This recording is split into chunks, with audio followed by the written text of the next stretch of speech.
Good morning Pakistan. और जिस प्यारी सी लड़की की तस्वीरें आपने अभी देखी, अभी आने से पहले प्रोग्राम में वापस, वो कोई और नहीं, जैसे मैंने आपको पहले बताया कि जब खुदा हुस्न देता है तो नजाकत आ ही जाती है, लेकिन इसकी अम्मा ने इसको बिल्कुल नाजुक नहीं पाला, रफ टफ पाला है, कोई नखरा नहीं है, कोई शूटिंग्स पे कोई बेबी नहीं बनती।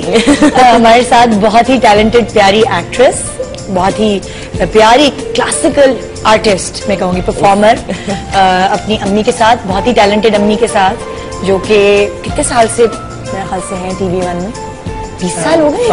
कितने साल? TV1 को इतना अरसा नहीं हुआ खैर, लेकिन अम्मी को हो गया। मतलब इस इदारे के साथ कनेक्टेड। शादी के बाद मैं कराची आई और उसके बाद यहाँ पार्टीज में इधर असलम अजहर से मेरे मियाँ की बहुत दोस्ती। अच्छा। तो असलम के घर फिर जमान अली खान से जो PTV के थे MD, वो भी शायद एक जमाने में उनसे दोस्ती थी, तो ये सब वहीं आते थे। हाँ। तो एक तो बद्दो शहजाद से हमारी दोस्ती हो गई, तो वो घर पे वो आते थे, हम उनके घर जाते थे। कितनी छोटी थी उसका तर्जुमन? अर्जुमन उस वक्त मेरे ख्याल में 10-11 साल।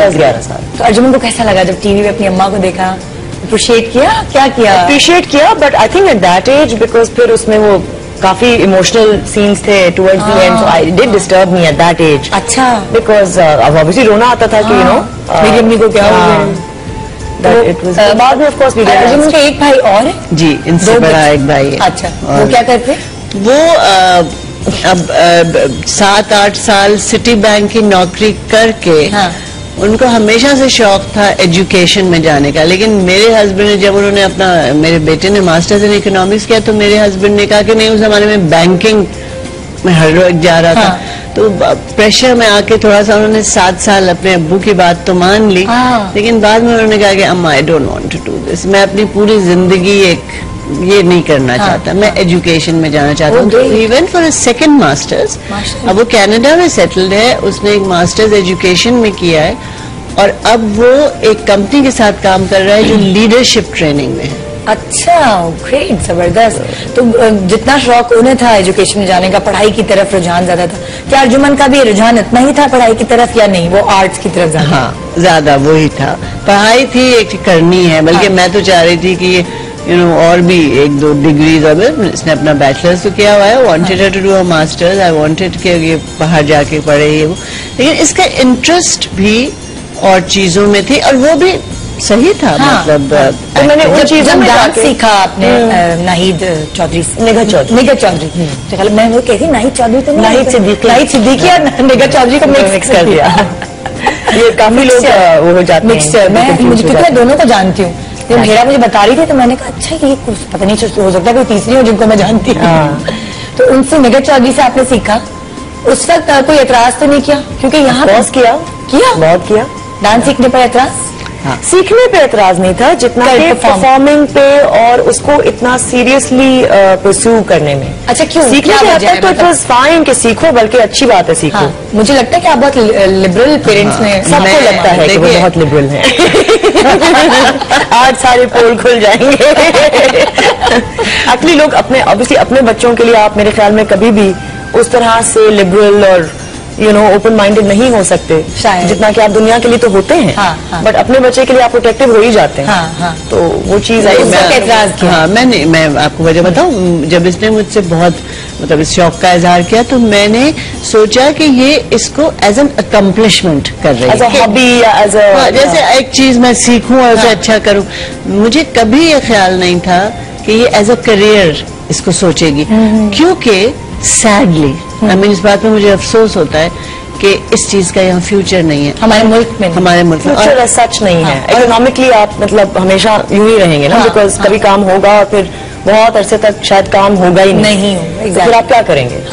और हर माँ बाप की ख्वाहिश ये होती है अल्टीमेटली कि उनका बच्चा अपने पैर पे खड़ा हो। देखिए, आपके बच्चे भी, you don't want to raise them as parasites के सारे उम्र मम्मी डैडी के उस पे हो रहे ना, अपने पैरों पे खड़े। बिल्कुल। तो मैं चाहती थी मेरे दोनों बच्चे भी हों। अब मुझे सिर्फ ये फिक्र थी कि ये, अब आप देखिए ना हमारे मुल्क में क्या अपॉर्चुनिटीज है। अल्टीमेटली नाहिद का तो मुझे इतना नहीं पता, निगहत के भी मतलब उन्होंने फिर बहुत शोज भी की। मैं उसको बुरा नहीं कह रही, मैं सिर्फ ये कह रही हूँ कि आपको बहुत कॉम्प्रोमाइजेस करने पड़ जाते हैं जस्ट टू बी टफ, बहुत मुश्किल है। शायद उसमें ये भी होता है कि वो शादी वादी में भी कुछ हमारे यहाँ इस तरह की प्रॉब्लम्स होती है। उन्होंने तो ऐसी चीजें नहीं की, उनकी नहीं बात करी, लेकिन जनरली कोरियोग्राफर्स और शादियों में लॉन्च, फलाना मोबिलिंग का लॉन्च है, इसका लॉन्च है, उसका लॉन्च है, आप क्लासिकल परफॉर्मेंस करते हैं more as an item. Exactly, तो वो जो एक कदर वाली चीज नहीं, कदर वाली नहीं है। तो मैंने इससे कहा कि तुम इसको एज अ करियर मत सोचो। ये उस जमाने में उसमें इतना ज्यादा जैसे डूब गई थी कि ये कह रही थी बस यही करूंगी मैं, तो उसमें मैंने जरूर डिस्करेज किया। तो फिर जब इसने कहा एक्टिंग करेंगे, डिस्करेज नहीं हुई, इनके कहने पे नहीं हुई, बट एक आई थिंक नेचुरल मेरा एक आ गया टाइम मोमेंट। वो एक एज भी होती है ना, उस एज में होता है कि बस वो करना है, हाँ जुनून। तो उस वक्त तो मैं करती मैं इंडिया भी गई स्पेशलाइजेशन की। तब जब मैंने वो भी कर लिया तो मुझे लगा जैसे जितना मुझे करना था या मुझे जितनी सेटिस्फैक्शन चाहिए थी अब मुझे मिल चुकी है। और अब अगर मैं ऐसे मुझे इतनी मेहनत करनी पड़ेगी आइंदा आने वाले दिनों में, और अगेन वही वाली बात, इनकी वाली बात कि उसका जो रिजल्ट है या जो कोई भी आपकी जो काविश होती है फिर आपको उसके कुछ बेनिफिट भी चाहिए होता है, तो वो नहीं होगा। तो देन आई परसीव किया, मतलब आई एनविजन कि मेरी लाइफ बड़ी टफ होगी। और मुझे बाकी शौक मेरे ये भी थे, ऐसा नहीं था कि मुझे एक्टिंग का शौक नहीं था, ऐसा नहीं था कि मुझे डायरेक्टर नहीं बनना था। तो ये चीजें हमेशा से। अर्जुमन, अगर तुम्हारा करियर पूरा देखते हैं ना तो लगता है कि तुम बहुत मूडी हो।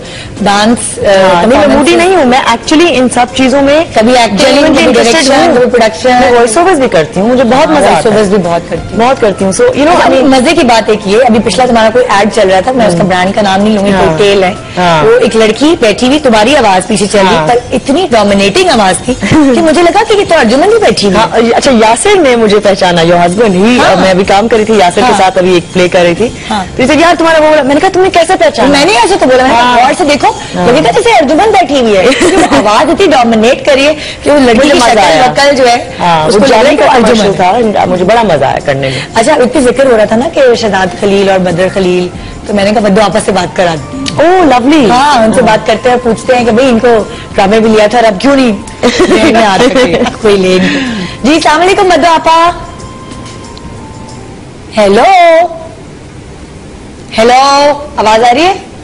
कैसे हो? ठीक ठाक, आप कैसी हैं? मैं भी तो ठीक हूँ। अस्सलाम वालेकुम बद्दू खाला।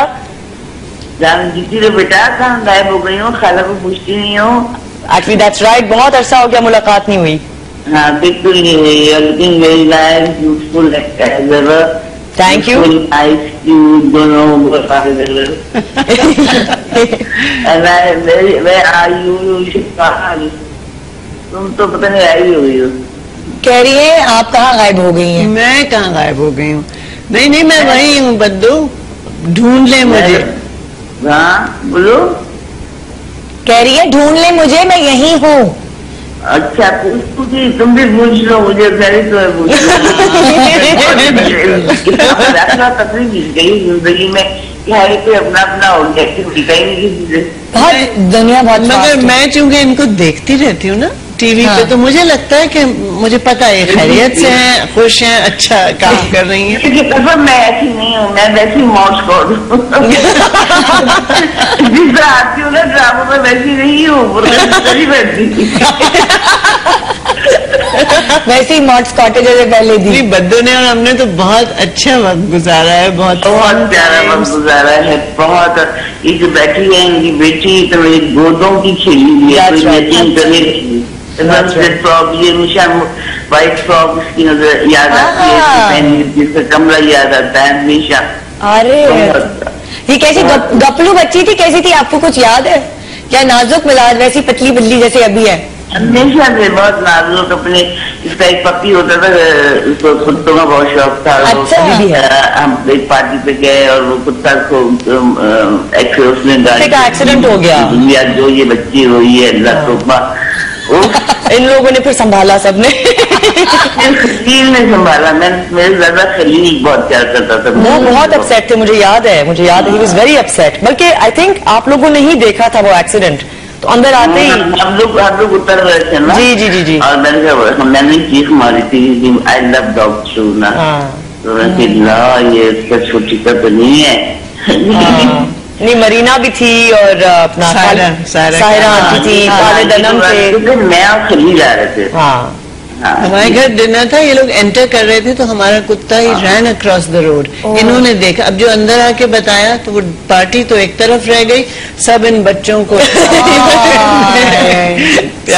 थैंक यू सो मच बद्दू आपा, सुबह सुबह आपको उठा दिया हमने और उनकी आवाज से लग रहा था नींद में उठी है बिल्कुल। अभी ब्रेक पे जा रहे हैं, ब्रेक के बाद वापस आएंगे तो बहुत सारे ऐसे सवाल जो आप करना चाहते हैं अर्जुमन से और उसकी यम्मी से, वो आप कर सकते हैं फोन करके या 4646 पर SMS करके। गुड मॉर्निंग पाकिस्तान, ब्रेक के बाद।